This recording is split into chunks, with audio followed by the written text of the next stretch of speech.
एक बार रहते थे दो दोस्त, प्रवीण और नवीन। दोनों ने मजे से खेल कूद में अपना बचपन साथ में गुजारा।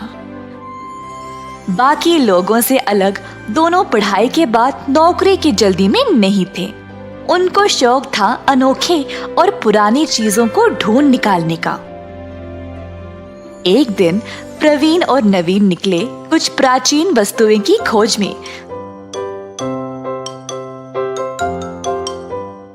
तो अचानक से उनको कोई अनोखी चीज कूड़े में मिल गई। जिज्ञासु होकर उन्होंने उस चीज को बाहर निकाला तो वो एक चांदी का छाता था। मैंने कभी भी ऐसा चमकीला छाता देखा ही नहीं। हाँ, मैंने भी। चलो इसको खोलते हैं। हाँ,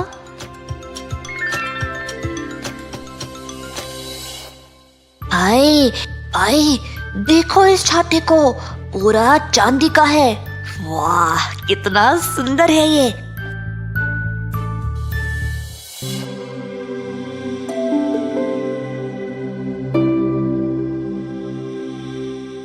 ओह, मुझे किसने जगाया?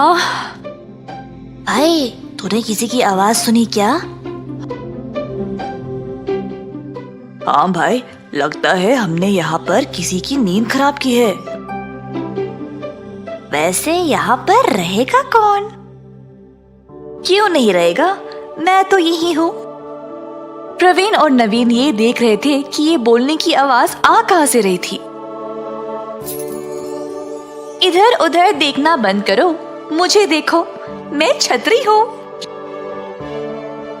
ये तो जादू है। तुमने कभी बोलने वाला छाता देखा है? अरे हाँ भाई, ये तो चमत्कार हो गया। मैं हूँ छतरी, जो भी मुझे खोलेगा मैं उसकी बात सुनती हूँ, पर अगर कोई मुझे अपने स्वार्थ के लिए इस्तेमाल करेगा तो मैं उल्टा उसको दंड देती हूँ। हाँ, हम जो मांगे आप वो करोगे? चलो हम एक बार आजमा लेते हैं भाई। नवीन ने आसपास देखा तो उसको एक बूढ़ा आदमी नजर आया जो ठीक से चल नहीं पा रहा था। छतरी मेम साहब, आप उस बूढ़े को देख रहे हो क्या? क्या आप उसको एक छड़ी दे सकते हो क्या चलने के लिए? ऐसा बोलते ही बूढ़े के हाथ में एक मजबूत छड़ी आ गई। प्रवीण ये जादू देखकर हैरान रह गया। क्या कमाल की छतरी है ये। अब से मैं इसका इस्तेमाल करके अपनी इच्छाएं पूरी कर सकता हूँ। दोनों ने छतरी को साथ लिया। नवीन के घर पहुंचकर दोनों ने घर के पीछे एक छोटे से कमरे में इस जादुई छतरी को छुपा दिया। अगली सुबह नवीन के माता पिता उससे बात करने आए। नवीन बेटा, क्या सोचा है अब? नौकरी के लिए कहीं पे देखा है? नहीं पिताजी, मेरा रिसर्च अब समाप्त हुआ है। मेरे पास एक योजना है। जो भी प्राचीन वस्तुएं मैंने आज तक जमा किए हैं ना, मैं उनके साथ एक म्यूजियम खोलूंगा। म्यूजियम से तुमको क्या फायदा होगा? पैसे कैसे कमाओगे? म्यूजियम के अंदर जाने के लिए टिकट तो लगेगी ना माँ, वही मेरी कमाई होगी। नवीन के माता पिता को उसकी योजना पसंद आई और उन्होंने उसको अपना आशीर्वाद दे दिया। दूसरी ओर प्रवीण के माता पिता भी उससे बात करना चाह रहे थे, पर प्रवीण ने उनकी ओर ध्यान नहीं दिया। प्रवीण अपने घर से निकला और सीधा नवीन के पास आया।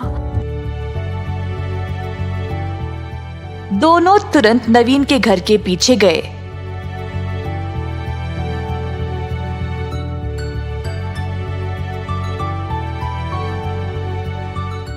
अपने गुप्त जगह से छतरी को वापस निकाला। प्रवीण ने छतरी को अपने हाथ में लिया और बोला, नवीन, कूड़े में से सबसे पहले इस छतरी को निकाला किसने? तुमने? और इसको खोला किसने?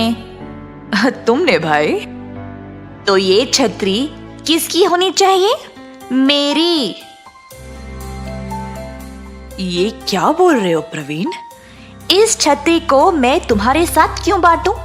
इस जादू का फायदा तुमको क्यों होना चाहिए? और इसको मैं तुम्हारे घर के पीछे क्यों छुपा के रखूं? तो आप क्या करना चाहते हो तुम? ये छतरी मेरी है, तो मैं इसको अपने पास ही रखूंगा। मैं इसको खुद के लिए इस्तेमाल करूंगा। यार, जब हमें ये छाता मिला तो हम साथ में थे ना? अरे भाई, हम साथ साथ बड़े हुए हैं और अब तुम ऐसी बातें कर रहे हो, मुझे धोखा दे रहे हो। कुछ भी बोल ले, ये जादुई छतरी तो सिर्फ मेरी है। ऐसा कहकर प्रवीण ने छतरी को खोला। खोलते ही जादुई छतरी अपने आप प्रवीण के हाथ से उड़कर नवीन के हाथ में आ गई। मैं सिर्फ नवीन की बात सुनूंगी, क्योंकि ये एक ईमानदार इंसान है और स्वार्थी नहीं। तुम्हारे जैसे धोखेबाज और मतलबी इंसान के साथ मैं नहीं रहूंगी प्रवीण। मुझे लगा तो मेरा सच्चा दोस्त है प्रवीण। मुझे यकीन ही नहीं हो रहा है कि तूने मुझे धोखा दिया है। प्रवीण को समझ नहीं आया कि वह क्या करे। ना छतरी थी, ना उसका दोस्त। उसने छतरी को छीनने की कोशिश की, पर छतरी उसके हाथ में आई ही नहीं। छतरी ने प्रवीण को इतना डराया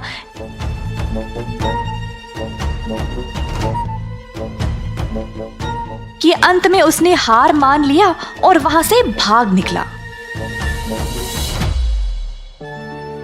नवीन ने जैसे अपने माँ बाप को बोला था, वैसे ही उसने एक म्यूजियम खोला अपनी जमाई गई वस्तुओं का प्रदर्शन करने के लिए। उसने हर एक चीज को बहुत ही सुंदर तरीके से रखा ताकि सब लोग देखने के लिए आए जरूर। नवीन की योजना के अनुसार बहुत सारे लोग म्यूजियम पर आने लगे। नवीन अच्छे से पैसे कमाने लगा और उनको जमाने भी लगा। पर नवीन वहां पर रुका नहीं। जादुई छतरी की मदद से वह अलग अलग जगहों पर उड़ता गया ताकि वह अपने म्यूजियम के लिए और चीजें जमा कर पाए। नवीन खुशहाल तरीके से अपना जीवन बिताने लगा। प्रवीण, जिसने अपने ही दोस्त को धोखा दिया, अंत में कुछ नहीं कर पाया। उल्टा अपने माता पिता पर बोझ बनकर बैठा रहा।